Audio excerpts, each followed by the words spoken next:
और उत्साह और उल्लास को देखते हुए हरियाणा में माननीय मुख्यमंत्री नायब सिंह जी सैनी जिस प्रकार हरियाणा को उन्नति के शिखर पर ले जाने में दिन रात एक किए हुए हैं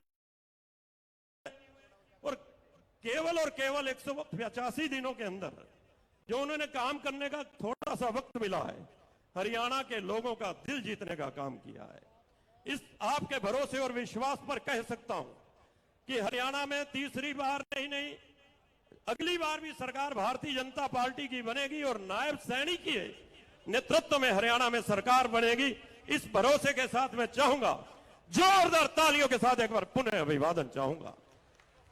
आज की इस रैली के संयोजक पूर्व में विधायक रहे भगवान दास कबीर पंथी जी का भी संगठन की ओर से आभार व्यक्त करना चाहूंगा, जिन्होंने केवल और केवल 3-4 दिनों के अंदर इतना बड़ा आयोजन अपने उन साथियों के साथ, चाहे गुरमेज जी गोंदर हो, मीना चौहान जी हो, कालिया जी हो, अमरनाथ जी सोदा हो, सुभाष जी दिल्ली में थे, उनकी ओर से भी कहा जा सकता है। जिन जिन लोगों ने इसमें सहयोग किया है उन सबका मंच की ओर से आभार और अभिनंदन करना चाहता हूं। मैं ज्यादा समय आपके बीच न रहता हुआ निवेदन करना चाहूंगा उन संस्थाओं से जो यहां उपस्थित हैं, वो भी तैयार हैं। उनसे पूर्व आज की इस रैली के संयोजक जो लोकप्रिय विधायक रहे हैं भगवान दास कबीर पंथी जी से निवेदन कि माननीय मुख्यमंत्री का पगड़ी पहनाकर अभिवादन और अभिनंदन करेंगे। उन आपके साथ रहेंगे हमारे प्रभारी भारत भूषण जी जुवाल,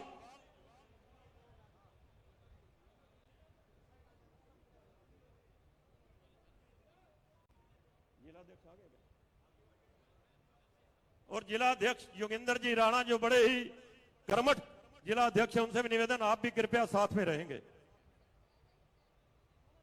तालियों की गड़गड़ाहट से एक बार पुनः अभिवादन आप सबकी ओर से भी हो जाएगा, जोरदार तालियों के साथ।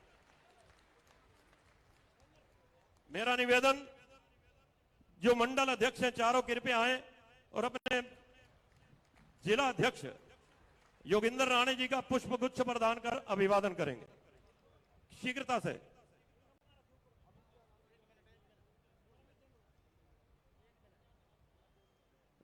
आज का ये जन आधार, आज का ये जन समूह इस बात को प्रमाणित करता है कि पिछली बार जो इस विधानसभा क्षेत्र में थोड़ी सी कमी रही, केवल 2000 मतों से हम पराजित हुए, अगली बार लगभग 50,000 मतों से इस विधानसभा से कमल खिलने का काम करेगा और उसमें आप सब उसमें सहयोगी होंगे। नायब सैनी जी मुख्यमंत्री होंगे। मीना चौहान जी से निवेदन है आप भी आए। अरे आ जाओ ना, अरे चलो ना, आप चलो। मंडल अध्यक्षों से निवेदन है कि आप कृपया जिला अध्यक्ष जी का पुष्प गुच्छ प्रदान कर अभिवादन करें।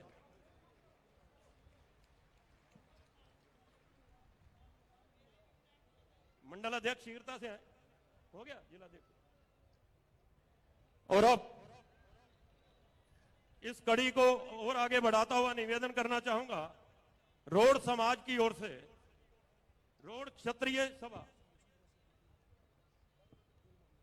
हमारे बीच में एक ऐसी शख्सियत उपस्थित है जो हिंदुस्तान की सबसे बड़ी लोकतांत्रिक पंचायत के निर्वाचित सदस्य हैं और वो उस लोकसभा क्षेत्र से आते हैं जहां लगभग 50 वर्षों से कमल खिला ही नहीं था। उन्होंने वह कमल खिलाने का ही काम नहीं किया, अपितु 3 बार अलीगढ़ का सांसद बनकर हिंदुस्तान की लोकसभा में पहुंचकर उस क्षेत्र की सेवा कर रहे हैं। हमारे बीच में सतीश जी गौतम जो उपस्थित हैं, मैं निवेदन करना चाहूंगा भारत भूषण जी और कबीर पंथी जी से उनका भी पुष्प गुच्छ प्रदान कर जोरदार तालियों के साथ अभिवादन कर। एक मिनट रुक जाओ, करेंगे। और अब मेरा निवेदन रोड क्षत्रिय सभा तरावड़ी की ओर से कृपया शीघ्रता से आते जाएंगे। जोगिंदर जी कुक्कू अपने साथियों के साथ आए शीघ्रता के साथ।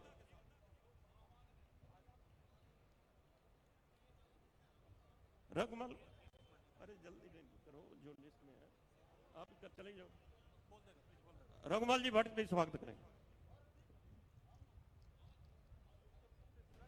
और अब रोड क्षत्रिय सभा के उपरांत मेरा निवेदन जांगड़ा समाज से वो भी तैयार रहे और शीघ्रता से मंच की ओर आते रहे। सिख समाज की ओर से सरदार गुरदीप सिंह जी, सरदार कुलदीप सिंह जी, सरदार लवप्रीत सिंह जी, आप भी आए।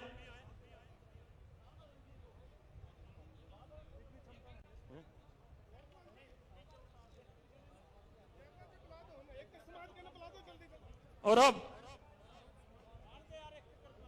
भूषण जी ने कहा है कि सभी संस्थाएं माननीय मुख्यमंत्री का अभिनंदन करके जाएंगी। उससे पूर्व मैं निवेदन करना चाहूंगा अपने बड़े ही कर्मठ जिला अध्यक्ष योगेंद्र राणा जी से आए और शब्दों के माध्यम से आप सबसे मतदान की भी अपील करेंगे और अभिनंदन करेंगे माननीय मुख्यमंत्री का योगेंद्र राणा जी।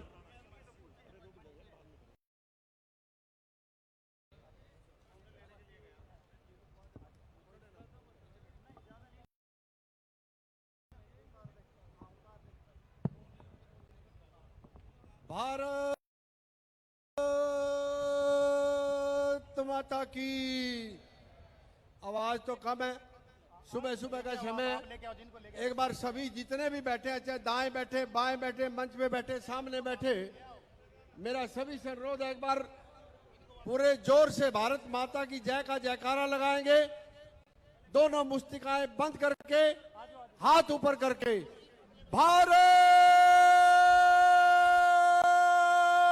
माता की, भारत माता की, भारतीय जनता पार्टी। आज के इस जन आशीर्वाद रैली में पहुंचे हमारे हरियाणा के बहुत ही कर्मठ और सरल स्वभाव के, जो 18-18 घंटे पूरी जन सेवा में लगे रहते हैं।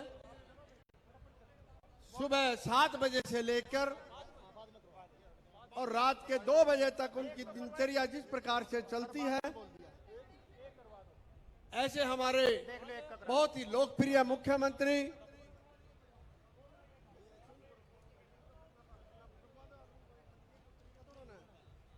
आदरणीय श्रीमान नायब सैनी जी, हमारे आज के इस जन आशीर्वाद रैली के संयोजक आदरणीय श्रीमान भगवान दास कबीर पंथी जी, हमारे जिला में जिला प्रभारी भारत भूषण जी,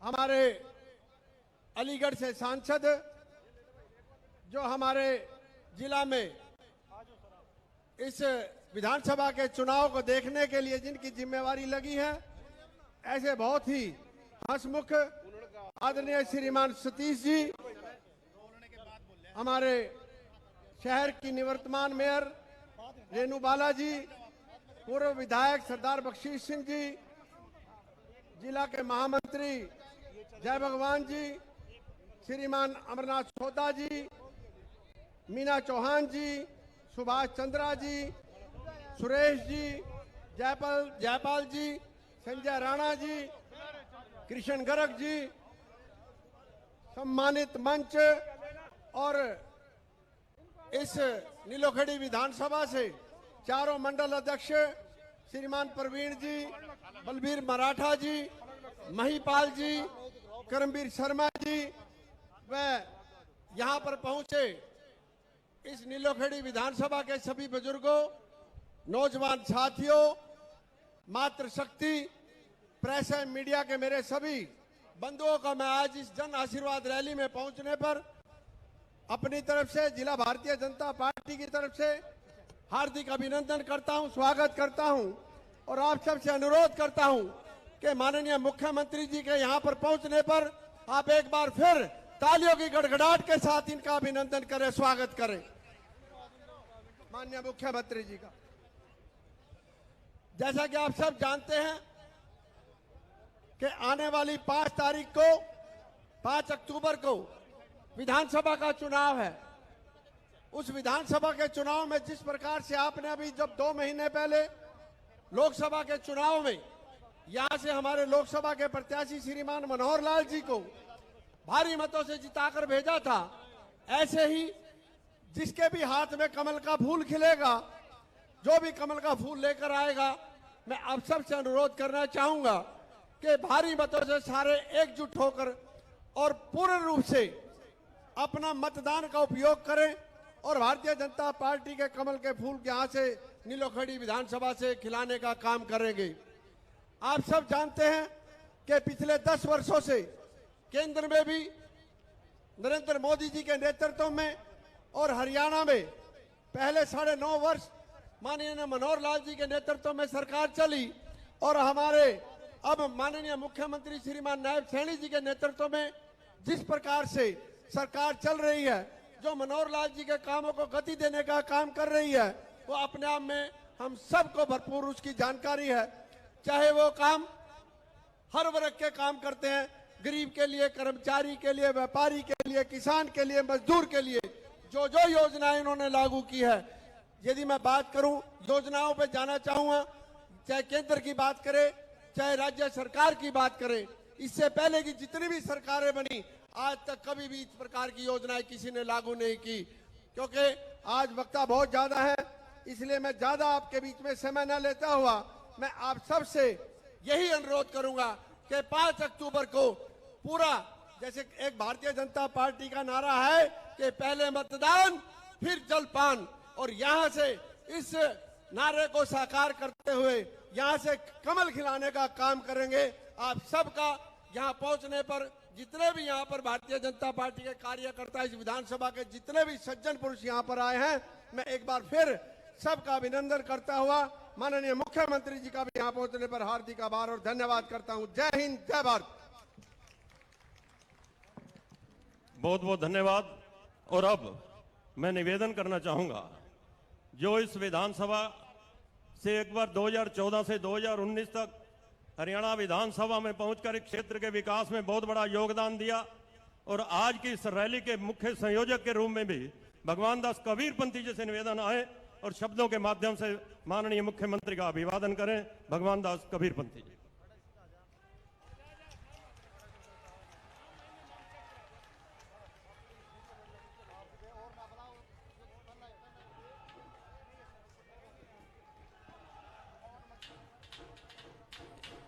एक मिनट। माननीय मुख्यमंत्री के निर्देश पर भी पहले तो मैं चाहता था, लेकिन उन्होंने स्वयं कहा 1-1 मिनट के लिए ही सही मैं निवेदन करना चाहूंगा, सर्वप्रथम सुभाष चंद्र जी से आए और शब्दों के माध्यम से अभिवादन करें।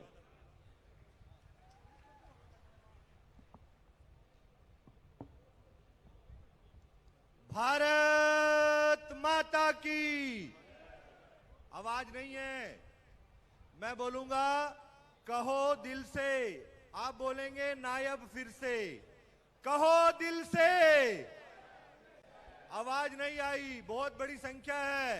कहो दिल से, जोर से कहो दिल से। हम सबके लोकप्रिय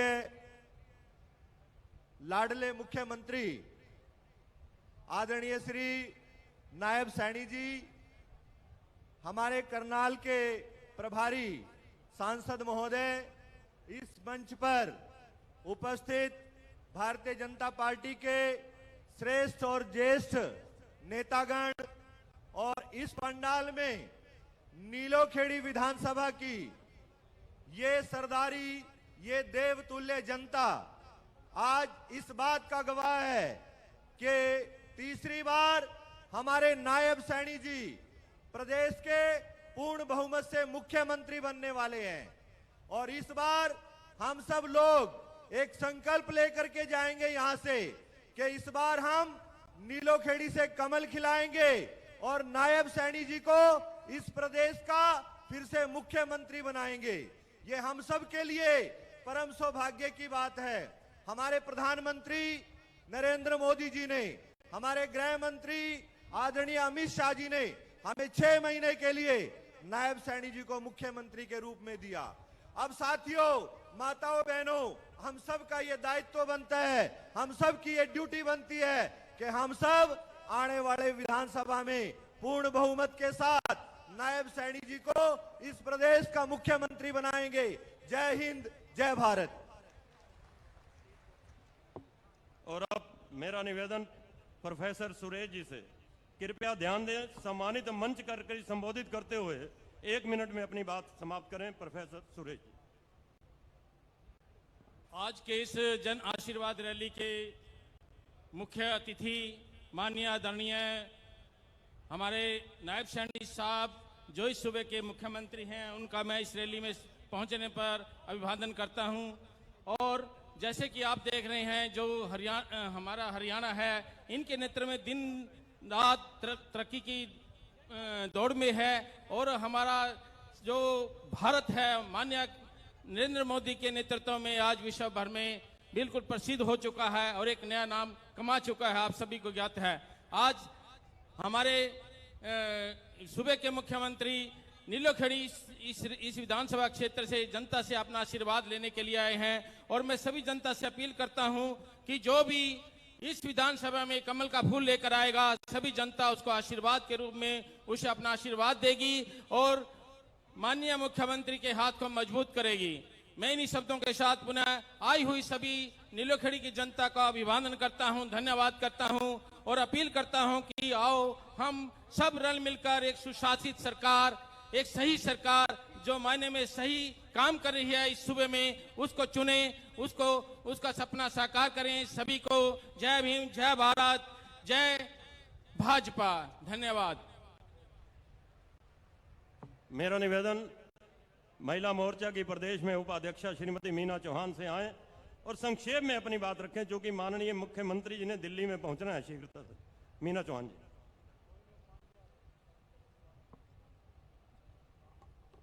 एक जोरदार नारे के साथ भारत माता की। बहुत बहुत धन्यवाद।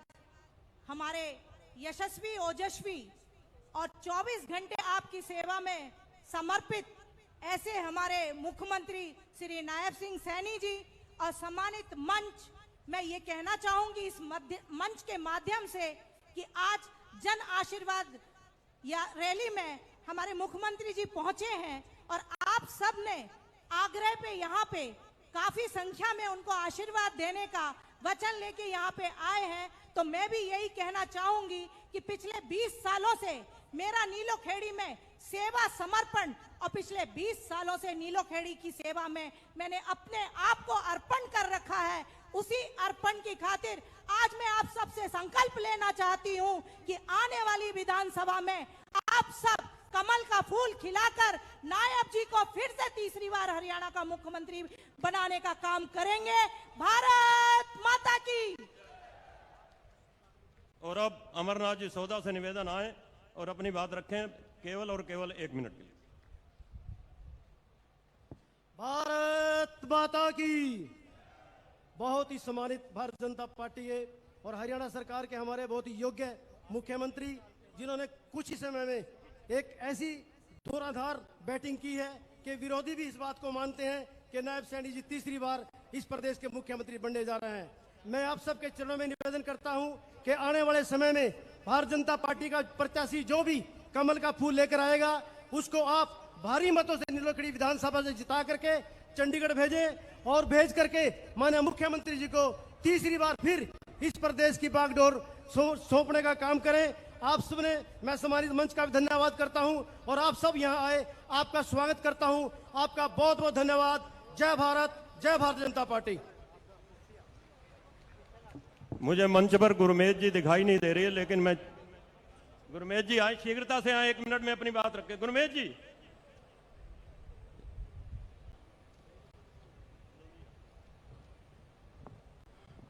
भारत माता की। दोनों हाथ उठा के जयकारा लगाएंगे, भारत माता की। मंच पर विराजमान हरियाणा प्रदेश के लोकप्रिय मुख्यमंत्री और हमारे जन जन के नेता माननीय नायब सैनी जी, हमारे पार्टी के जिला अध्यक्ष योगेंद्र राणा जी, मैं तमाम मंच पर बैठे सभी नेताओं का धन्यवाद करता हूं। यहाँ हजारों की संख्या में लोग आए, इनका भी धन्यवाद करता हूं। माननीय मुख्यमंत्री जी से मैं विश्वास दिलाना चाहता हूं, जिस भी कैंडिडेट को आप यहाँ पर कमल का फूल देके भेजोगे, हम सब लोग उसको जिताने का काम करेंगे। बहुत बहुत धन्यवाद। मुझे इस बात की प्रसन्नता है और इस बात का गौरव भी है, ये भारतीय जनता पार्टी का कार्यकर्ता ही कर सकता है।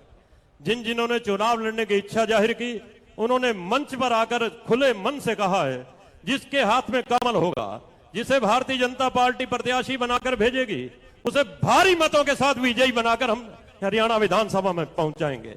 और इनका अभिनंदन और अभिवादन तालियों के साथ करता हुआ निवेदन करना चाहूंगा, हमारे आज की इस रैली के संयोजक पूर्व में विधायक भगवान दास कबीरपंथी जी से आए और शब्दों के माध्यम से अभिनंदन करें माननीय मुख्यमंत्री का।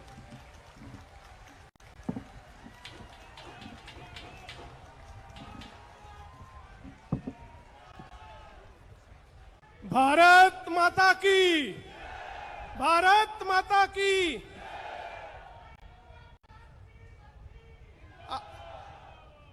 आज त्रावड़ी की इस ऐतिहासिक नगरी में बहुत ही आदरणीय यशस्वी हमारे लोकप्रिय मुख्यमंत्री आदरणीय नायब सैनी जी, बहुत ही आदरणीय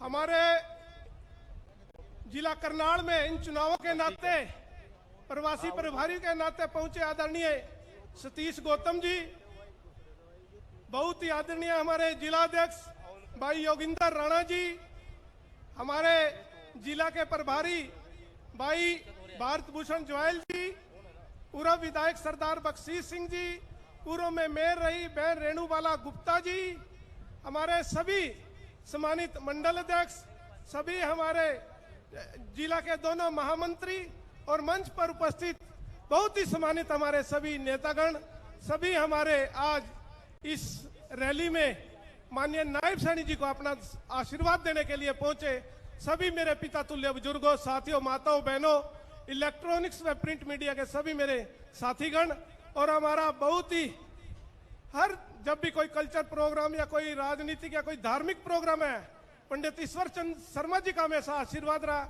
और पूरी टीम का बहुत बहुत आभार। और मैं आप सभी की तरफ से, सभी साथियों की तरफ से माननीय नायब सैनी जी का इस ऐतिहासिक नगरी में हार्दिक अभिनंदन करता हूं, स्वागत करता हूं। साथियों, आप सभी का धन्यवाद भी करता हूं कि लगातार आप सब जब भी कोई पार्टी की कोई जिम्मेदारी आए, चाहे संगठन का कोई प्रोग्राम हो या कोई चुनाव की कोई बात आए, तो लगातार आप सब ने अथक प्रयास करके हमेशा यहां से संगठन को मजबूत करने का काम किया है और लोकसभा चुनाव में भी माननीय मनोहर लाल जी को अपना आशीर्वाद देकर लोकसभा में भेजने का भी काम किया है। साथियों, मैं धन्यवाद करता हूं अपनी पार्टी का, अपनी सरकार का, कि जिन्होंने हमारे जो पिछड़ा हुआ यह क्षेत्र था नीलोखेड़ी, जिस तरह से यहाँ विकास के काम कराए, उसके लिए सारी जिंदगी यहाँ की क्षेत्र की जनता हमेशा आभारी रहेगी सरकार का। क्योंकि साथियों, पूरी तरह से सूख और पूरी तरह से पिछड़ा हुआ क्षेत्र था।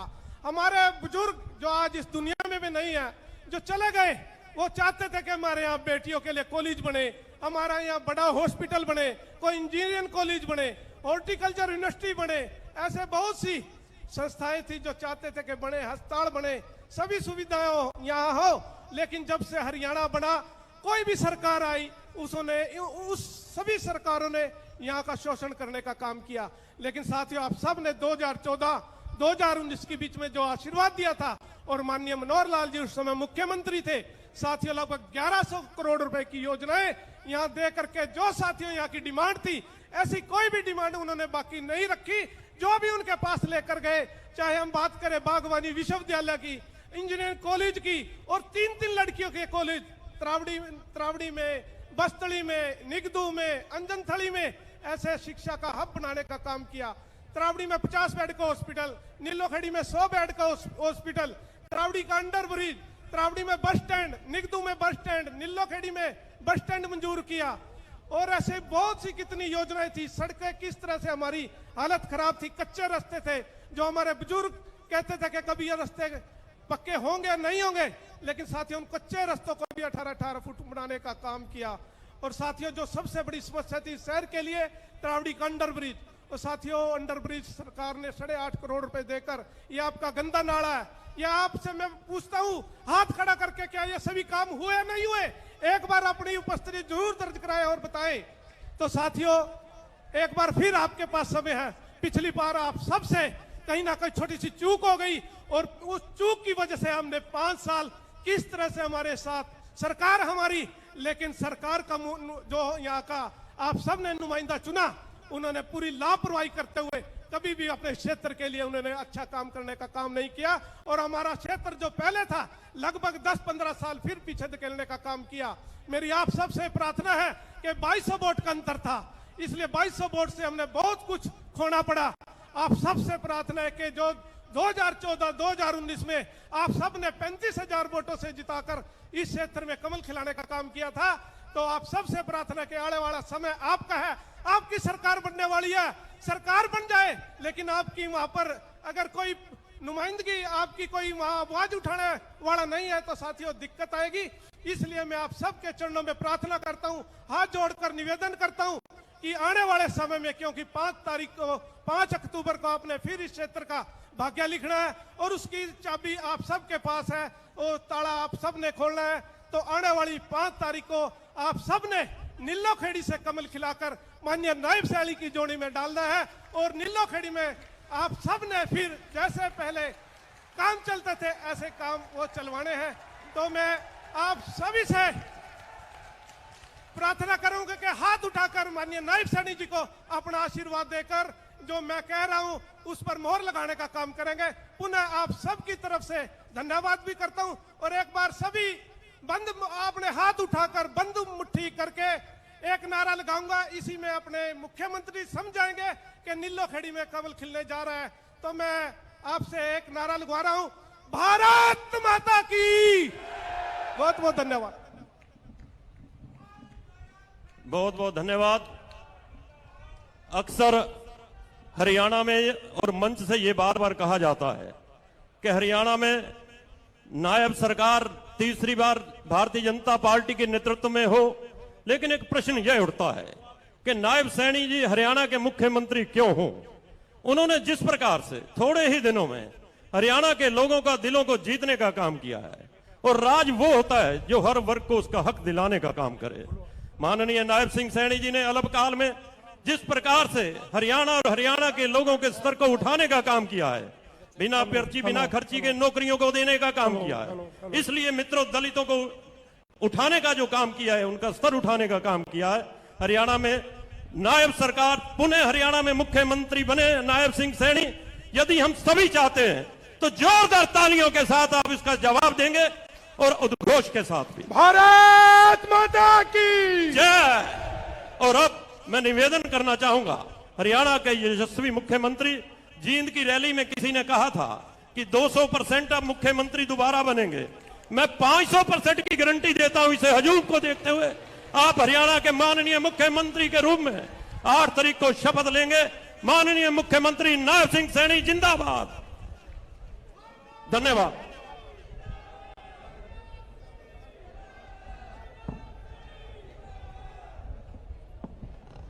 भारत माता की।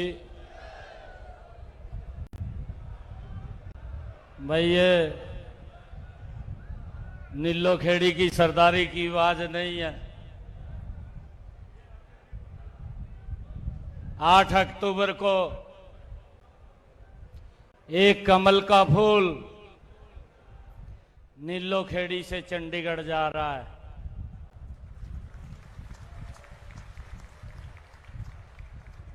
एक जोरदार जयकारे के साथ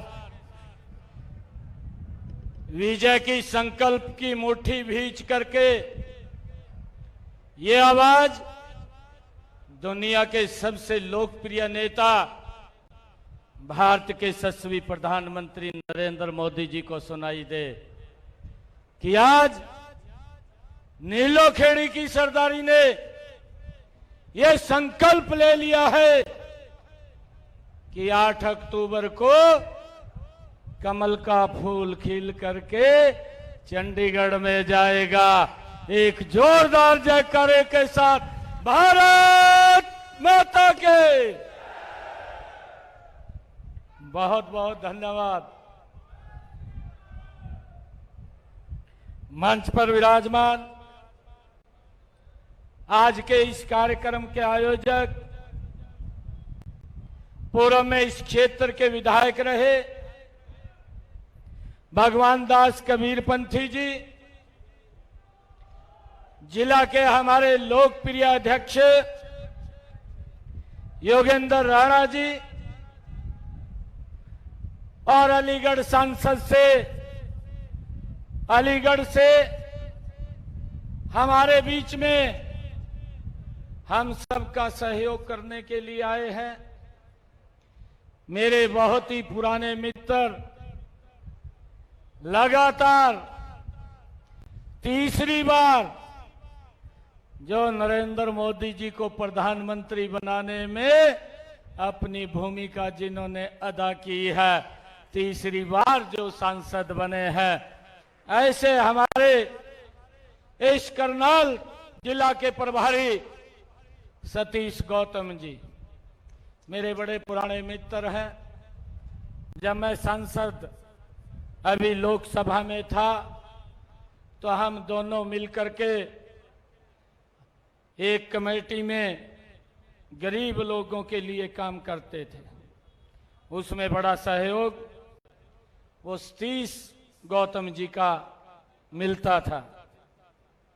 हमारे बीच में हमारे जिला के प्रभारी भारत भूषण ज्याल जी, प्रदेश भारतीय जनता पार्टी महिला मोर्चा की उपाध्यक्षा श्रीमती मीना चौहान जी, गुरमेज गोंदर जी और हमारे स्वच्छ भारत मिशन के चेयरमैन सुभाष चंद्रा जी, हमारे पूर्व में हरियाणा स्टाफ सिलेक्शन के सदस्य रहे अमरनाथ सौदा जी, हमारे बीच में चेयरमैन नगर निगम पूर्व में श्रीमती रेणु बाला जी, विधानसभा के प्रभारी कृष्ण गर्ग जी, जिला के महामंत्री सुनील गोयल जी,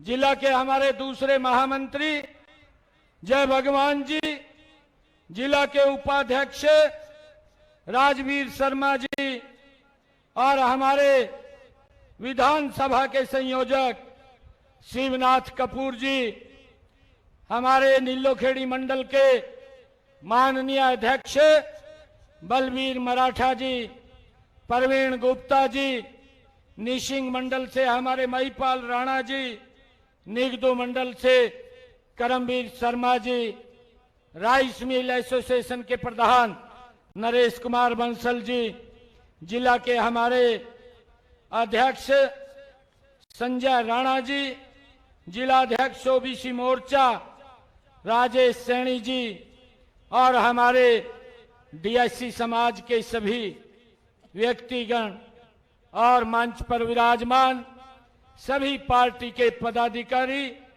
और आज इस नीलोखेड़ी की इतनी भारी संख्या में गांव-गांव से बूथ से आए हुए इतनी भारी संख्या में सभी महानुभाव मातृशक्ति आप सबको दोनों हाथ जोड़ करके मैं राम राम करता हूं।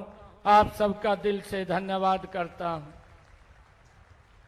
आज इतनी भारी संख्या में हमारी मातृशक्ति भी आज मुझे और मेरी पार्टी को आशीर्वाद देने के लिए आई है।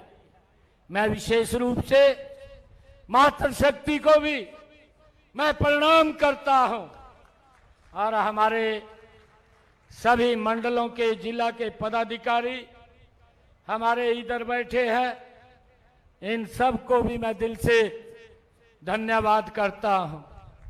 भाइयों, चुनाव शुरू हो गया है और 5 अक्टूबर को हम सब ने मिलकर के कमल का बटन दबाना भी है, कमल का बटन दबवाना भी है। और भाइयों, जब 8 अक्टूबर को रिजल्ट आएगा, मुझे पूर्ण विश्वास है जो जोश, जो उत्साह आज मैं नीलोखेड़ी के लोगों का देख रहा हूं। जब 8 तारीख को रिजल्ट आएगा तो नीलोखेड़ी से एक कमल का फूल खिल करके चंडीगढ़ के अंदर जाएगा। भाइयों, आज मुझे पूर्ण विश्वास है, क्योंकि मैं जब ये देख रहा हूं पिछले 10 वर्षों में ये डबल इंजन की सरकार ने लोगों के जीवन को सरल करने के लिए लगातार मजबूती से कार्य किया है। और भाइयों, हम हर वर्ष आदरणीय प्रधानमंत्री जी बोलते हैं, वो हमें कहते हैं कि जो काम आप लोग करते हैं वो हर वर्ष लोगों के बीच में जाकर के साझा करना चाहिए, लोगों को बताना चाहिए। भाइयों, हर वर्ष हम लोगों के बीच में जाकर के अपने कामों के बारे में कि हमने 1 साल में ये कार्य किए हैं उनके बारे में बताने का काम करते हैं। परंतु भाइयों, कांग्रेस पार्टी है, उनके पास बोलने के लिए कुछ नहीं है, कहने के लिए कुछ नहीं है, लोगों के बीच में भ्रम का जाल फैलाने का काम करते हैं। झूठ बोल करके वो अपना उल्लू सीधा करना चाहते हैं और झूठ बोल करके वोट ले करके लोगों का शोषण करना उनके डीएनए के अंदर है और उनकी ये फितरत भी है। भाइयों, इस बात को लेकर के भी हमें सोचना समझना चाहिए। मैं आपको बताना चाहता हूं, लोकसभा के अंदर भी उनके पास कोई विजन नहीं था, उनके पास बताने के लिए कोई योजना नहीं थी कि हम ये करेंगे या हमने ये कार्य किए हैं। परंतु भाइयों, झूठ का सहारा ले लिया और झूठ का सहारा ऐसा लिया कि जो डॉक्टर भीमराव अंबेडकर जी ने उस पवित्र संविधान की रचना की, उसी को उठा करके खड़े हो गए और राहुल गांधी ने उसको उठाया। आगे जितने उनके लोग थे उन्होंने भी उसको उठा करके इस प्रकार का दुष्प्रचार शुरू कर दिया कि नरेंद्र मोदी अगर तीसरी बार प्रधानमंत्री बनेगा तो संविधान खत्म हो जाएगा। भाइयों, इस प्रकार का झूठ ये कांग्रेस के लोग, और भाइयों उन्होंने तो घर घर जा करके एक और बड़ा झूठ बोल दिया। कहने लगे कि 4 तारीख को जो ही रिजल्ट आएगा 8,500 रुपया खटाखट खटाखट खाते के अंदर आ जाएंगे। ये इतना बड़ा झूठ बोल दिया कि लोगों को गुमराह करने का काम ये कांग्रेस के लोग झूठ बोल करके करते हैं। परंतु भाइयों, अब जब उनके पास कुछ बचा नहीं है, एक और झूठ लेकर के चल दिए। ये भूपेंद्र सिंह हुड्डा, ये कांग्रेस के लोग भाइयों ये लेकर के चल दिए, कहा हिसाब मांगो, यात्रा। ठीक है भाई, मैंने तो बताया है, हम तो आप लोगों के बीच में आकर के हर वर्ष अपना हिसाब देते हैं कि हमने क्या किया है, क्या नहीं किया है। परंतु हुड्डा साहब, मैंने आपसे कुछ क्वेश्चन किए थे। मैंने कहा था आप हिसाब मांगने तो चल दिए हैं, परंतु 10 वर्ष तक आपने भी हरियाणा प्रदेश के ऊपर शासन किया है, आप मुख्यमंत्री रहे हैं, आप भी 10 वर्षों में क्या क्या काम किया है। मेरे कुछ क्वेश्चन हैं, आप उनका उत्तर देने का काम करें। भाइयों, 2 महीने हो गए, आज तक कोई जवाब नहीं है।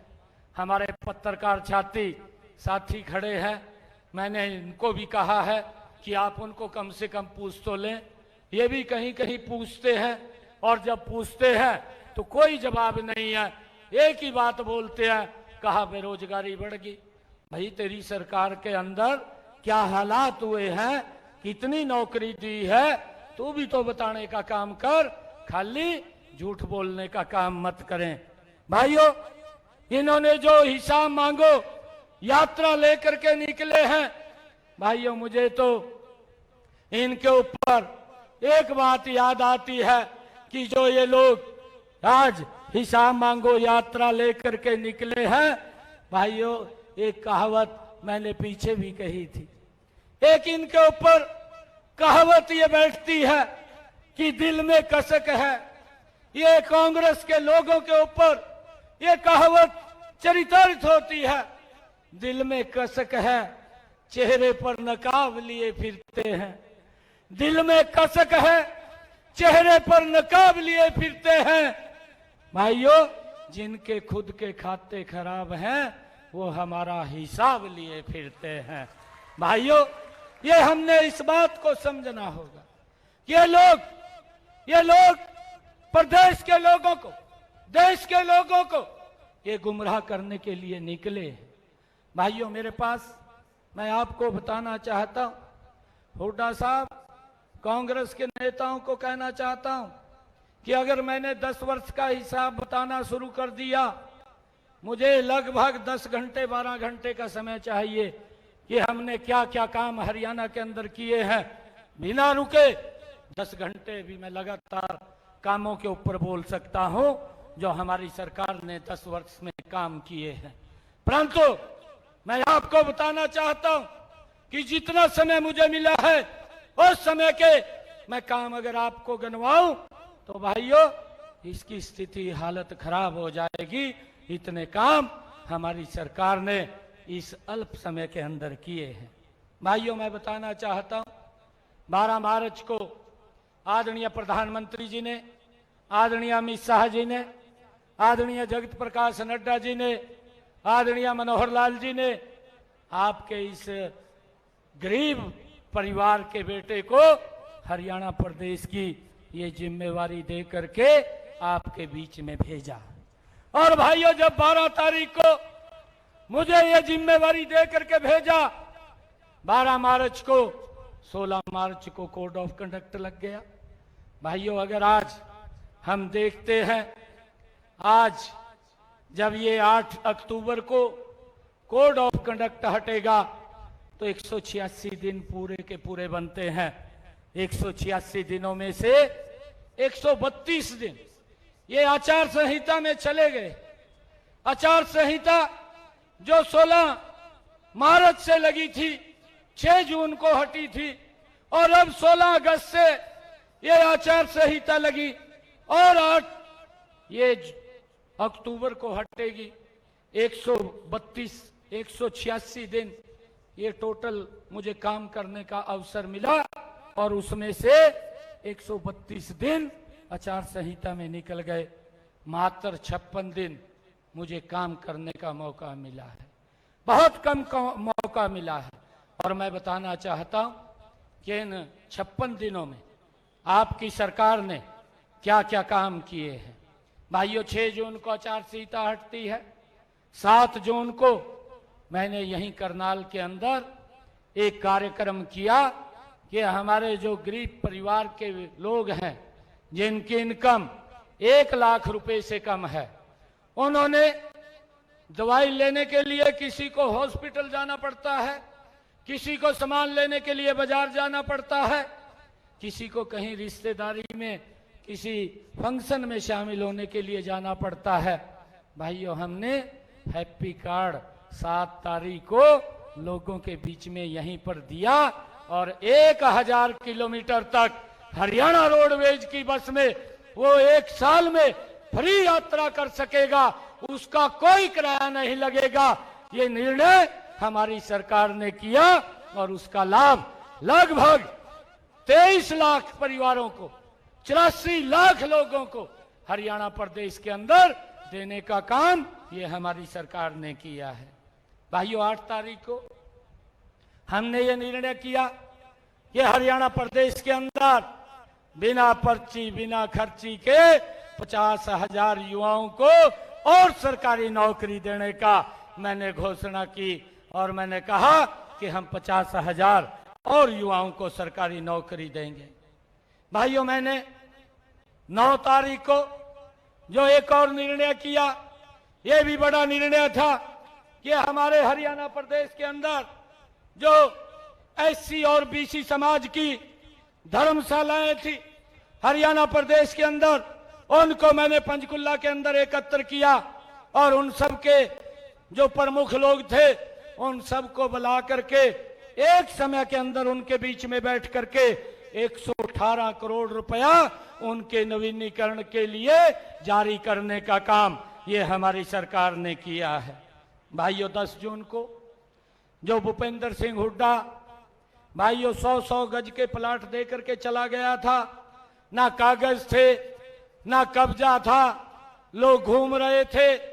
मैंने 10 जून को ये निर्णय किया, सोनीपत के अंदर बड़ा कार्यक्रम किया और बड़े कार्यक्रम के अंदर पूरे हरियाणा प्रदेश के अलग अलग जिलों में हमारे सभी मंत्रीगण उस कार्यक्रम के अंदर बीच में रहे और 20,000 ऐसे लोगों को चिन्हित किया और चिन्हित करके उनको मौके पर ही कागज भी दिए, कब्जा भी दिया, 100 गज का प्लाट देने का काम ये हमारी सरकार ने किया है।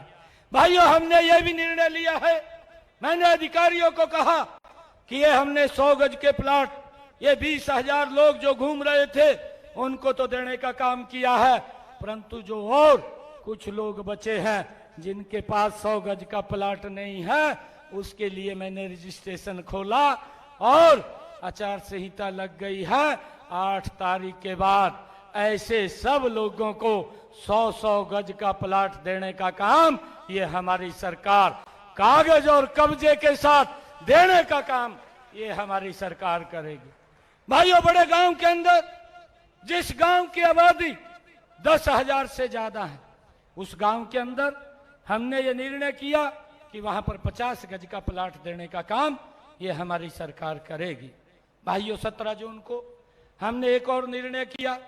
हमने निर्णय किया कि जिन परिवारों का 2 किलोवाट का कनेक्शन बिजली का था ऐसे सब लोगों के हरियाणा प्रदेश के उसका सरचार्ज माफ करने का निर्णय ये हमारी सरकार ने लिया और भाइयों, इससे हरियाणा प्रदेश के लाखों परिवारों को एक बड़ा लाभ हमारी सरकार ने देने का काम किया है कि जितना यूनिट वो खर्च करेगा उतने का ही बिल आएगा। अगर वो 1 महीने में कहीं घूमने जाता है, 1 भी यूनिट खर्च नहीं करता तो उसका बिजली का बिल 0 करने का काम ये हमारी सरकार ने निर्णय किया है। भाइयों, इसका मंथली मिनिमम चार्ज समाप्त करने का काम ये हमारी सरकार ने किया है। भाइयों, मुझे खुशी है कि मैंने 19 जून को एक और बड़ा कार्यक्रम जींद के अंदर किया। जो हमारे श्रमिक भाई थे, जब मैंने देखा कि उनकी बेटी के कन्यादान का पैसा रुका हुआ है, उनकी मजदूरी के टूल के पैसे रुके हुए हैं, ऐसे सब श्रमिकों को हरियाणा प्रदेश के जींद के अंदर मैंने एक बड़ा कार्यक्रम किया और उस बड़े कार्यक्रम के अंदर हरियाणा प्रदेश के श्रमिकों के खाते के अंदर जो उनका बेनिफिट का पैसा रुका हुआ था 80 करोड़ रुपया उनके खाते के अंदर पहुंचाने का काम भी ये हमारी सरकार ने किया है। भाइयों, ताकि किसी भी श्रमिक को बिटिया की शादी के समय कोई दिक्कत ना आए। और मैंने वहां पर एक और संकल्प लिया, अधिकारियों को कहा कि अगर किसी श्रमिक की बिटिया की शादी होती है और वो अप्लाई करता है तो 3 दिन पहले मेरी सरकार का अधिकारी उसको घर पे देने के लिए चेक देने के लिए जाएगा। इस बात को भी सुनिश्चित ये आपकी सरकार ने किया है, हमारी सरकार ने किया है, ताकि श्रमिक की बेटी के समय उसको कोई दिक्कत परेशानी ना आए। भाइयों, 20 जून को हमने एक और बड़ा कार्यक्रम किया। हिसार के अंदर महाराजा अग्रसेन हवाई अड्डा उसके विस्तारीकरण के लिए 544 करोड़ रुपए के कार्यों की शुरुआत करने का परियोजनाओं को मैंने हिसार के अंदर जाकर के लोगों के बीच में एक बड़ा कार्यक्रम की शुरुआत की है। भाइयों, मुझे ये खुशी है कि 21 जून को हमारी सरकार ने भिवानी के अंदर किसानों के बीच में जाकर के 49,000 हरियाणा प्रदेश के जो किसानों की फसल के खराबे का पैसा वो रुका हुआ था। भिवानी के अंदर जा करके किसानों के बीच में 133 करोड़ रुपया उनके खाते के अंदर पहुंचाने का काम ये आपके इस सरकार ने, आपके बेटे भाई ने किया है। भाइयों, मुझे खुशी है कि 25 जून को 26 जून को हमारी सरकार ने एक और निर्णय किया है। हमने ये निर्णय किया, इसका कार्यक्रम, मैंने एक बड़े कार्यक्रम का आयोजन रोहतक के अंदर किया और रोहतक के अंदर जो मैंने एक योजना बनाई, मुख्यमंत्री शहरी आवास योजना, इस योजना के तहत मैंने फर्स्ट फेज के अंदर 14 शहरों के लोगों को बुला करके, जिनके पास प्लॉट नहीं है या जिनके पास मकान नहीं है, ऐसे लोगों को चिन्हित करके लगभग 15-20 हजार लोगों को चिन्हित करके 30-30 गज का प्लाट देने का काम भी ये आपकी सरकार ने किया है और इसको लगातार आगे बढ़ाने का काम ये हमारी सरकार कर रही है। भाइयों, मैंने 27 जून को एक और निर्णय किया, ये भी बड़ा किसानों के हित के अंदर निर्णय था कि मैंने ये अधिकारियों को कहा कि जिन्होंने 2023 तक कनेक्शन अप्लाई किए हुए हैं उन सबको जारी करने का निर्णय भी ये हमारी सरकार ने लिया है। भाइयों, 29 जून को हमारी सरकार ने एक और बड़ा कार्य किया है, जो है बीसी समाज की क्रीमी लेयर की व्यवस्था थी, वो 6 लाख रुपए थी। लंबे समय से बीसी समाज के लोग इस बात की मांग कर रहे थे कि इस क्रीमी लेयर की व्यवस्था को बढ़ाया जाए ताकि हमारे बच्चों को इसका लाभ मिल सके। और मैंने 29 जून को ये आदेश दिए, एक कार्यक्रम बड़ा किया और उसके अंदर इस क्रीमी लेयर की व्यवस्था को केंद्र सरकार की तर्ज के ऊपर करने का काम, उसको 6 लाख से 8 लाख रुपए करने का निर्णय ये हमारी सरकार ने लिया है। भाइयों, 30 जून को हमारी सरकार ने एक और बड़ा कार्य किया है। पानीपत के अंदर हरियाणा प्रदेश के एक समय के अंदर 75,330 बुजुर्गों की पेंशन एक समय के अंदर बना करके उनके खाते के अंदर पैसा पहुंचाने का निर्णय भी ये हमारी सरकार ने किया है। भाइयों, मुझे खुशी है 1 जुलाई को आपकी सरकार ने एक और बड़ा निर्णय किया। जितने हमारे हरियाणा प्रदेश के अंदर HKRN के कर्मचारी थे या पार्ट 1 के थे, पार्ट 2 के थे, कॉन्ट्रैक्ट बेस पर लगे हुए थे, एक कलम से आपकी सरकार ने जिनको 5 साल हो गए थे उनको पक्का करने का काम आपकी सरकार ने किया है। ऐसे 1,20,000 कर्मचारियों को हमारी सरकार ने सुरक्षित करने का ये निर्णय एक कलम से किया है। इसका बड़ा लाभ हमारे HKRN के कर्मचारियों को मिला है। और भाइयों, हमने उनकी सैलरी भी 8% बढ़ाने का निर्णय भी हमारी सरकार ने लिया है। मुझे खुशी है कि हमने लगातार, हमारे सरपंच भाई भी इस बात की मांग कर रहे थे कि हमारी जो विकास कार्य की लिमिट है वो 5 लाख रुपए की है, आप इसको बढ़ाएं और इसको बढ़ा करके ताकि हम गांव का विकास का कार्य कर सके। मैं लगातार सरपंचों के साथ बैठा, अधिकारियों के साथ बैठा और ये निर्णय हमारी सरकार ने किया कि अगर सरपंच अपने गांव के अंदर विकास कार्य करवा सके तो उसकी 5 लाख से लिमिट को बढ़ा करके 21 लाख रुपए करने का निर्णय भी एक बड़ा कार्यक्रम सरपंचों का कुरुक्षेत्र में करके हमने वहां पर निर्णय किया और उनको इस बात का हमने लाभ पहुंचाने का काम किया ताकि गांव के विकास को हम गति से आगे बढ़ा सकें। भाइयों, हमने 3 जुलाई को एक और निर्णय किया, जो हमारे शहरी और ग्रामीण सफाई कर्मचारी थे उनका वेतन में भी 1,000 रुपए बढ़ाने का निर्णय हमारी सरकार ने लिया है। भाइयों, 5 जुलाई को हमने एक और निर्णय किया कि हरियाणा प्रदेश के अंदर 4,000 नए बच्चों के प्ले स्कूल खोलने का निर्णय भी हमारी सरकार ने 5 जुलाई को लिया है। भाइयों, मुझे ये बताते हुए बड़ी खुशी हो रही है कि ये विपक्ष के लोग, ये कांग्रेस के लोग लगातार अग्निवीर को लेकर के ये सवाल उठाते रहे।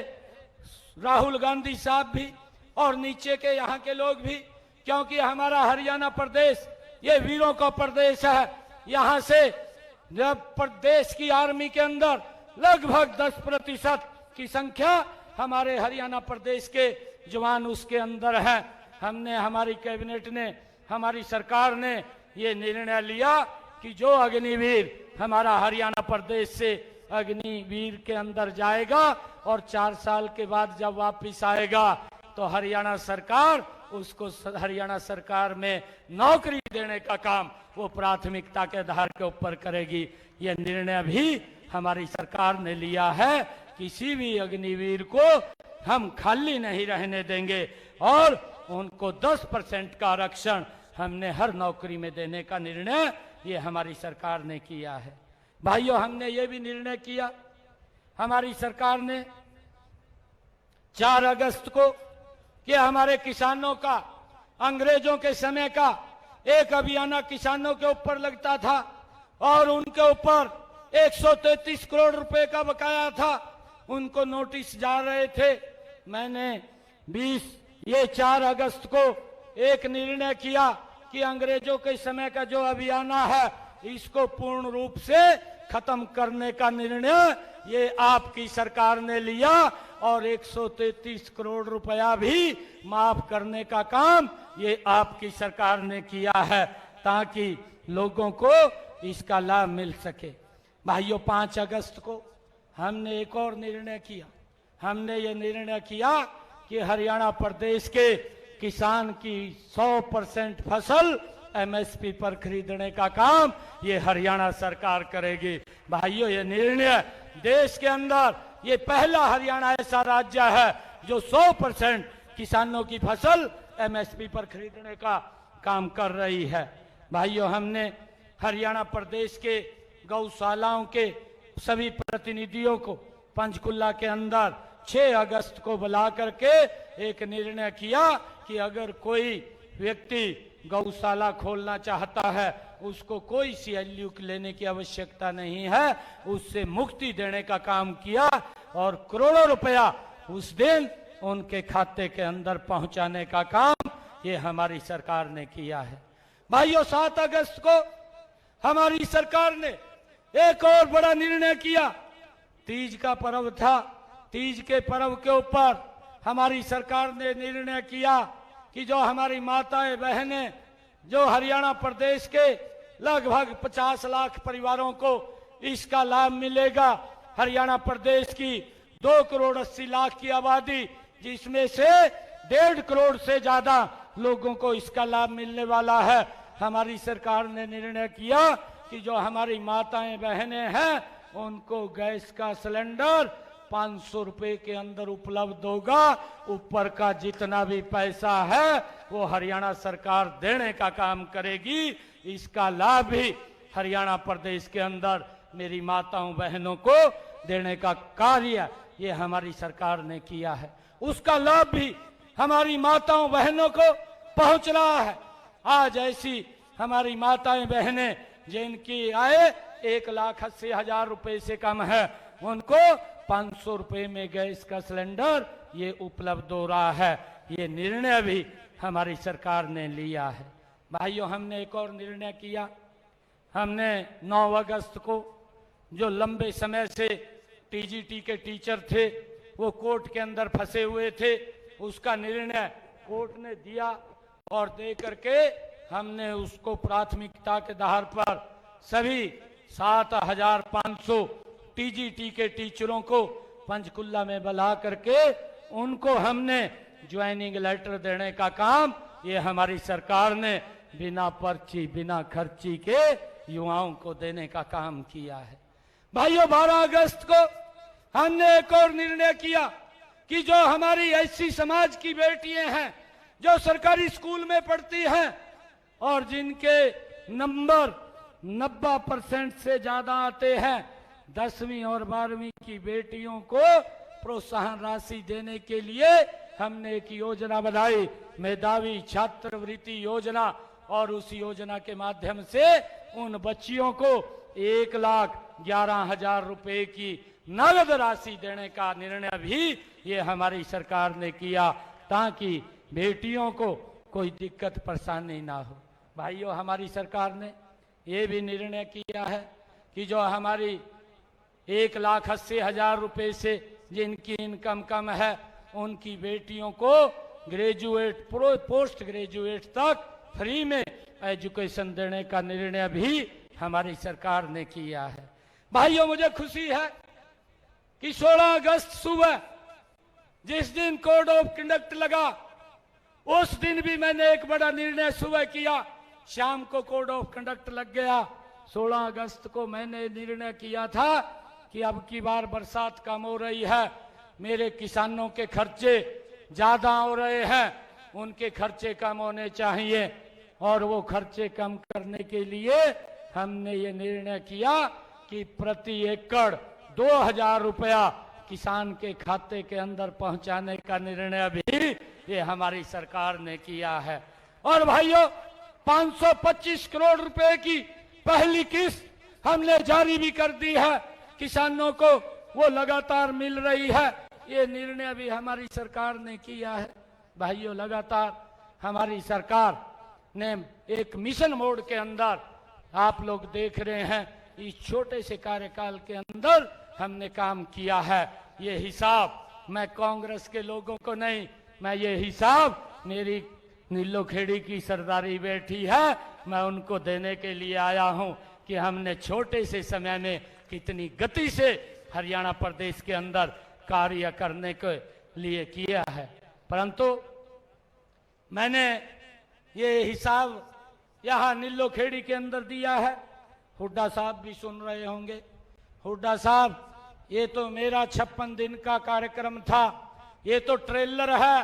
हुड्डा साहब, ट्रेलर है, अभी तो पिक्चर बाकी है, जो 8 तारीख के बाद आपको दिखाने का काम ये हरियाणा की हमारी भारतीय जनता पार्टी की सरकार करेगी। भाइयों, इन्होंने देश को, प्रदेश को विकास से भी मनहूस किया है। भाइयों, क्षेत्रवाद इनके कार्यकाल के अंदर पनपा है और परिवारवाद इनके समय के अंदर बढ़ा है। भाइयों, ये लोग ये झूठ बोल करके वोट तो ले जाते हैं, परंतु लोगों का शोषण करते हैं। मैं आज, भाइयों, मैंने जब पिंजौर के अंदर मैं वहां पर एशिया की सबसे बड़ी एप्पल मंडी का उद्घाटन करने के लिए जा रहा था, तो मेरे दिमाग में आया कि ये हिसाब मांगता हुआ घूम रहा है। भाई, हिसाब तो ये मांग रहा है, परंतु इसने भी 10 वर्ष शासन किया है, इससे भी कुछ क्वेश्चन पूछे जाएं। मैं बैठे बैठे लिख रहा था, क्वेश्चन लिख रहा था, और क्वेश्चन इतने ज्यादा हो गए कि एक लंबी पूरी की पूरी लिस्ट बन गई। मैंने कहा इतने तो इसके याद नहीं रहेंगे, अगर मैं इतने क्वेश्चन पूछूंगा, तो मैंने उनमें से कुछ कम किए, और कम करके मैंने सोचा कि 15 क्वेश्चन इसको पूछते हैं। जब मैं वहां मंडी के उद्घाटन के ऊपर गया था, क्योंकि वो किसान एप्पल मंडी थी, और उसके अंदर मैंने हुड्डा साहब को पूछा कि आप ये मेरे 15 क्वेश्चनों का उत्तर दें। भाइयों, मैंने ठीक किया नहीं किया? मैंने उनसे क्वेश्चन पूछे हैं, पूछने चाहिए नहीं पूछने चाहिए? पूछने चाहिए ना। तो मैंने उनको क्या पूछा था, मैं आज आपको बताना चाहता हूं, आपके भी ध्यान में रहे कि मैंने उनको क्या क्या क्वेश्चन पूछे थे। मैंने एक क्वेश्चन उनको पूछा था, मैंने अभी 4 रोज पहले चंडीगढ़ के अंदर मैं पत्रकारों से बात कर रहा था, तो मैंने उस दिन भी मैंने पत्रकारों के माध्यम से हुड्डा साहब कांग्रेस के नेताओं को इस बात के लिए चैलेंज किया था कि अगर आप 15 क्वेश्चनों का उत्तर नहीं दे सकते, कम से कम मेरे 5 क्वेश्चनों का तो उत्तर दे दो, जिससे मुझे संतुष्टि हो जाएगी कि भाई आपने काम ठीक किया है। परंतु आज तक उन 5 का भी क्वेश्चन का उत्तर देने का काम इन्होंने नहीं किया। भाइयों, मैंने पहला क्वेश्चन ये कांग्रेस के नेताओं से पूछा था कि आप ये बताने का काम करें कि आपकी सरकार में पर्ची और खर्ची से भाइयों नौकरी लगती थी, गरीब के बेटे को नौकरी नहीं मिलती थी, वो वोट दे देता था, नौकरी के नाम के ऊपर घूमता रहता था। आप इसके बारे में हरियाणा प्रदेश के लोगों को बताने का काम करें भाइयों, परंतु उसने कोई जवाब नहीं दिया। मैंने दूसरा क्वेश्चन और पूछा। मैंने कहा, हुड्डा साहब, आपने हरियाणा प्रदेश के किसानों की, भोले भाले किसानों की जमीन को दफा 4 और दफा 6 लगा करके लूटने का काम किया है, और दिल्ली में बैठे भाइयों दामाद को खुश करने के लिए यहाँ के किसानों के ये खून पसीने की कमाई को आपने वहां पर देने का काम किया है। इसके बारे में भी बताने का काम करें कि आपने भोले भाले किसानों की जमीन को क्यों दामाद को खुश करने के लिए दी है। मैंने ये भी पूछा, मैंने तीसरा क्वेश्चन ये पूछा था कि आप अपने 10 साल हरियाणा प्रदेश के मुखिया रहे हैं, आपने कितने किसानों की फसल को एमएसपी के ऊपर खरीदने का काम किया, यह भी बताने का आप काम करें। और मैंने एक क्वेश्चन ये पूछा था कि मेरे हरियाणा प्रदेश के किसानों की प्राकृतिक आपदा से फसल खराब हो जाती थी, आपने 2-2 रुपए 3-3 रुपए का चेक देने का काम किया, इसके ऊपर भी बताने का काम करें कि कितना पैसा आपने किसानों को दिया है। मैंने एक क्वेश्चन और पूछा था, मैंने ये पूछा था कि हुड्डा साहब, आपकी सरकार में किसानों के ऊपर गोलियां चली थी, वो क्यों चली थी, किस कारण से चली थी, क्यों उन किसानों के ऊपर गोलियां चलाई गई थी, इसके बारे में भी बताने का काम करें। मैंने एक और क्वेश्चन पूछा था हुड्डा साहब को कि आपकी सरकार में दलितों की बस्ती को क्यों आग लगाने का काम किया था, क्यों उनको गांव छोड़ करके पलायन करना पड़ा था, ये भी बताने का काम करें। मैंने ये क्वेश्चन पूछा था। मैंने ये भी पूछा था, हुड्डा साहब आप झूठ बोलते हैं, आप ईमानदारी से बताने का काम करें।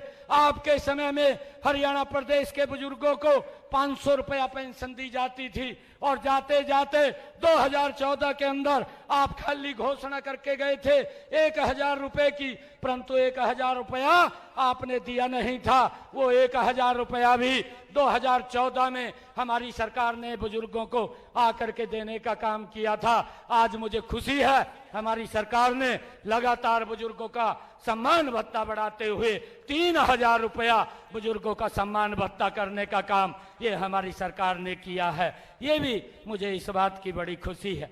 परंतु भाइयों, मैं ये भी पूछना चाहता हूं इन लोगों से कि कितने बुजुर्गों को आप सम्मान भत्ता देते थे। अगर बुजुर्ग को कहीं पेंशन लगवानी पड़ती थी, 6-6 महीने चक्कर काटता रहता था, अधिकारियों की सेवा करनी पड़ती थी, तब जाकर के उनको पेंशन लगती थी।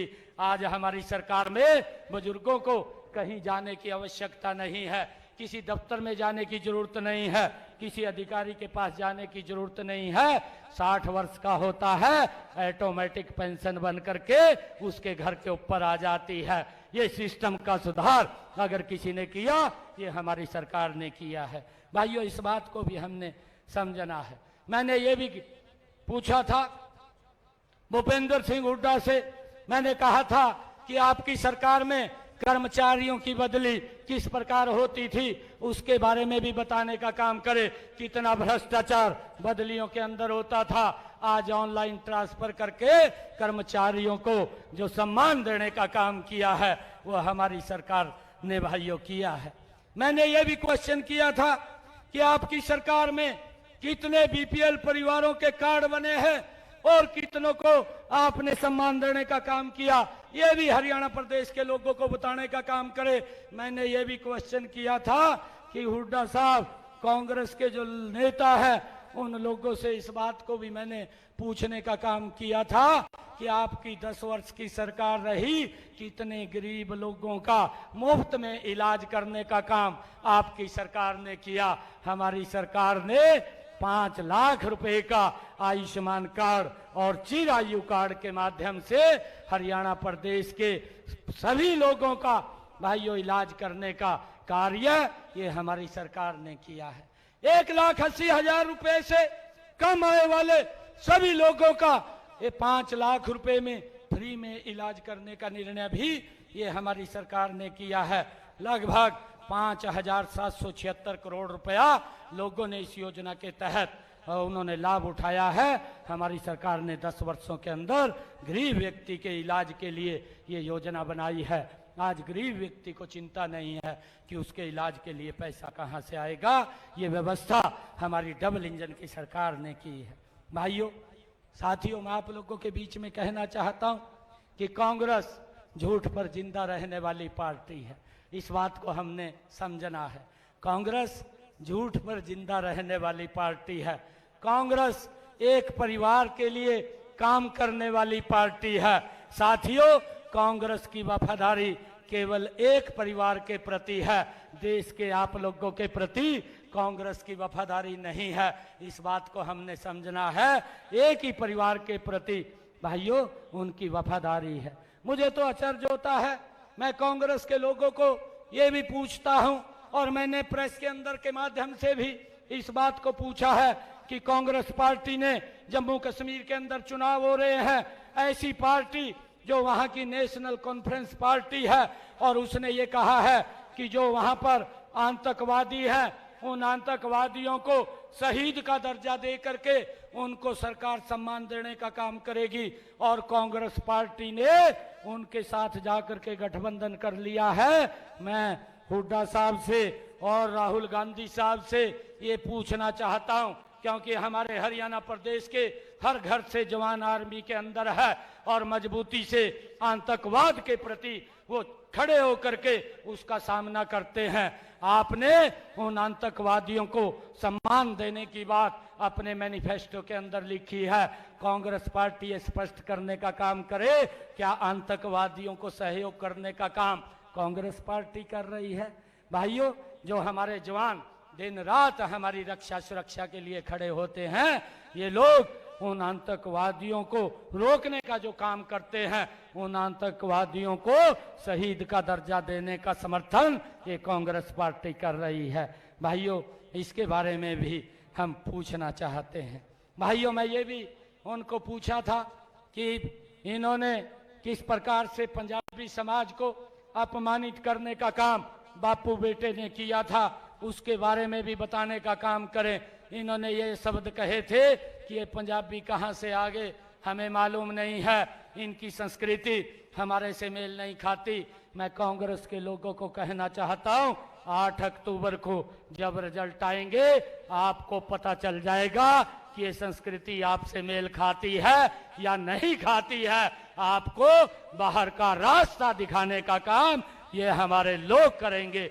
भाइयों, किस प्रकार से ये प्रदेश के अंदर भाईचारे को भी भाइयों खत्म करने का काम, उसको कमजोर करने का काम ये कांग्रेस के लोग करते हैं, इस बात को भी हमें समझना चाहिए।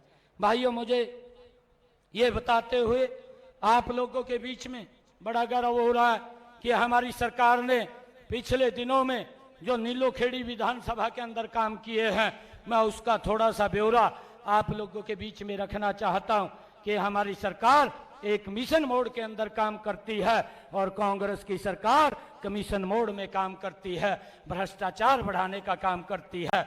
मैं आपको बताना चाहता हूं कि चिड़ाव से कैथल तक सड़क को 4गामी करने का कार्य 175 करोड़ रुपए की लागत से ये हमारी सरकार में किया गया है। नीलोखेड़ी में रेलवे के ऊपरगामी पुल का निर्माण 32 करोड़ रुपए की लागत से ये हमारी सरकार में किया गया है। नीलोखेड़ी कारसा डांड सड़क को 21 करोड़ 97 लाख रुपए की लागत से चौड़ा और मजबूत किया गया है। नीलोखेड़ी विधानसभा हलके की 28 सड़कों की 19 करोड़ 27 लाख रुपए की लागत से उनका नवीनीकरण किया गया है। गांव बस्तली में राजकीय कन्या महाविद्यालय का निर्माण 18 करोड़ 68 लाख रुपए की लागत से ये हमारी सरकार के द्वारा किया गया है। निसिंग में नए राजकीय महाविद्यालय की स्थापना 13 करोड़ रुपए की लागत से भाइयों वहां पर की गई है। निगदू में सीवरेज व्यवस्था का निर्माण 14 करोड़ 77 लाख रुपए की लागत से किया गया है।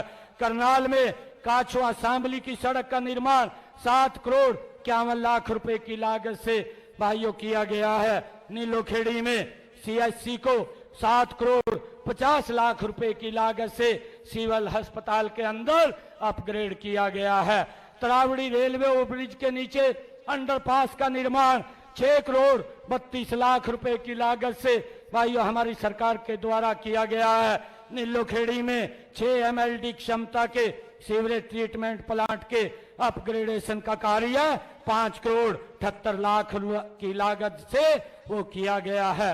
भाइयों, हमारी सरकार में राजकीय इंजीनियरिंग कॉलेज नीलोखेड़ी में अनुसूचित जाति की छात्राओं के लिए छात्रावास 5 करोड़ 35 लाख रुपए की लागत से बनाया गया है। निसिंग में 4 MLD क्षमता के सीवरेज ट्रीटमेंट प्लांट के अपग्रेडेशन का कार्य 5 करोड़ 20 लाख रुपए की लागत से किया गया है। त्रावड़ी में 5.5 MLD क्षमता के सीवरेज ट्रीटमेंट प्लांट के अपग्रेडेशन कार्य 5 करोड़ 17 लाख रुपए की लागत से किया गया है। गोंदर गांव में 33 KVA का सब स्टेशन जो 5 करोड़ 16 लाख रुपए की लागत से वहां बनाया गया है। निगदूप तहसील के 4 नए भवन का निर्माण 3 करोड़ 77 लाख रुपए की लागत से किया गया है।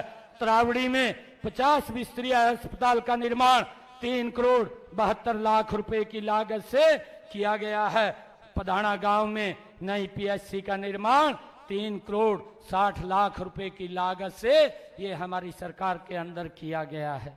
भाइयों, मैं लगातार अपनी सरकार के कामों के बारे में, जो हमारी सरकार ने काम किए हैं, उसके बारे में आप लोगों को अवगत कराया है। ये लोग हिसाब मांगते घूम रहे हैं। मेरा आप लोगों से आग्रह है, ऐसे लोगों से हिसाब पूछना भी चाहिए। आप लोगों का बनता भी है कि आपने इतने लंबे समय तक देश और प्रदेश के ऊपर शासन किया है। आप कुछ तो बताइए क्या क्या काम आपने किए हैं।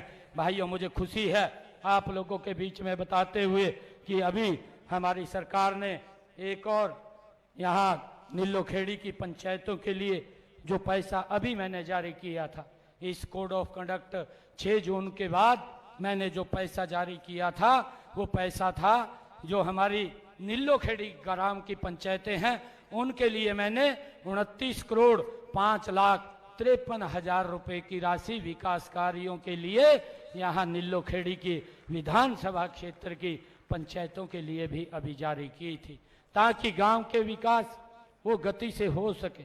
ये हमारी सरकार का ये निर्णय कि लगातार गति से हमारी सरकार विकास कार्यों को बढ़ा रही है।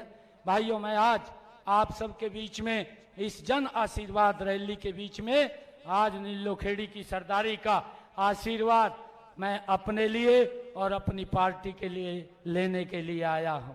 मुझे विश्वास है मातृशक्ति इतनी भारी संख्या में बैठी है कि आप लोगों का आशीर्वाद हमें भरपूर मिलेगा। और मैं आप लोगों से अपील करना चाहूंगा कि 1 महीने से भी का समय रह गया है।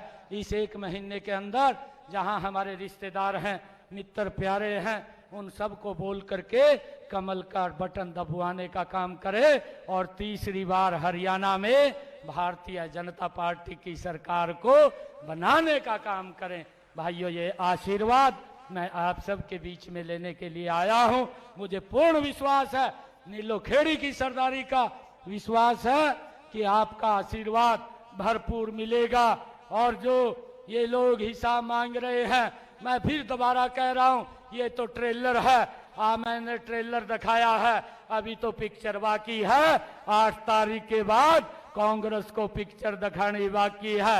एक इसी संकल्प के साथ हम सब यहाँ से, मैं आपका आशीर्वाद जब यहाँ लेने के लिए आया हूँ, एक जोरदार जयकारे के साथ आप अपने भाई, अपने बेटे को यहाँ पर आशीर्वाद देने का काम कमल के फूल के लिए करेंगे।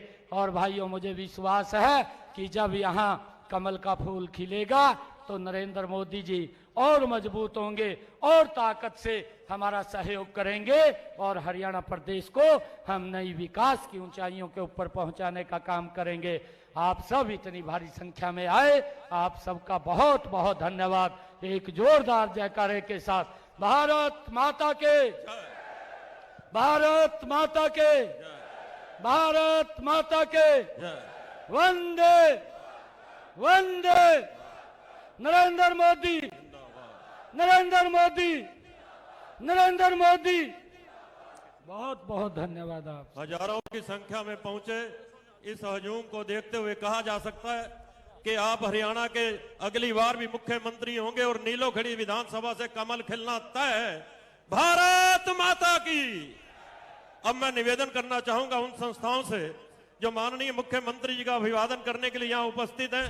रोड क्षत्रिय समाज की ओर से आशुतोष जी, राम सिंह जी, जोगिंदर जी और गुरमेज गोंदर जी से निवेदन आप भी शीघ्रता से करें। मंडल के अध्यक्ष प्रवीण जी गुप्ता, बलबीर मराठा जी, अरे चित्र देना इन्होंने। सिख समाज की ओर से ज्ञानी सरदार गुरदीप सिंह जी निसिंग से अपने साथियों के साथ आए। राजपूत समाज की ओर से विक्रम राणा जी, सतीश राणा जी, भूपिंदर राणा जी। राइस मिलर की ओर से हो चुका है। मंडी एसोसिएशन की ओर से शीशपाल जी की ओर से